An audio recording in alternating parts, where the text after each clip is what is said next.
Devo ancora ambientarmi e servirà un periodo di ricognizione per capire lo stato dell'ufficio, ma di certo Treviso vive in una situazione di sofferenza. Sono le prime parole del nuovo procuratore capo di Treviso, Michele Dalla Costa, che da una settimana si è trasferito al terzo piano del Palazzo di Giustizia di Via Verdi. La sua carriera di magistrato, dopo aver guidato per 4 anni la Procura di Trieste e la distrettuale antimafia del Friuli, continua nella Marca, dove ha intenzione di cambiare le cose se si verificheranno criticità da risolvere. Rendiamo un servizio ai cittadini, ha dichiarato Dalla Costa, e l'organizzazione dell'ufficio ha come primo obiettivo quello di rendere questo servizio il più efficiente possibile. La Procura non è un centro assistenziale né di consulenza, ma deve dare risposte alle domande e alle necessità della popolazione. Un primo problema da affrontare per il nuovo capo della Procura è quello dell'accorpamento delle sedi distaccate e la richiesta di spazi. C'è questa richiesta di spazi, adesso vedremo se è possibile. Io credo che non sarà possibile perché abbiamo anche noi esigenze di spazio, esigenze organizzative.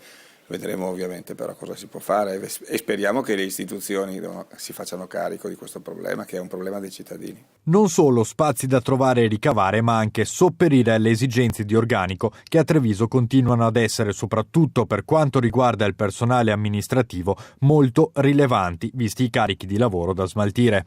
Certo, c'è anche questo, soprattutto del personale amministrativo che non ha ricambio, e poi del personale di polizia giudiziaria, anche questo che con il prepensionamento, la possibilità di andare in pensione con le finestre che vengono aperte nel pubblico impiego, cerca di uscire e di portare a casa quello che può portare perché non ha sicurezza del futuro. Mancano fotocopiatrici, mancano fax, manca strumentazione, cercheremo di vedere cosa è possibile fare, se il Ministero dota questa procura di questi mezzi che per noi ormai sono essenziali.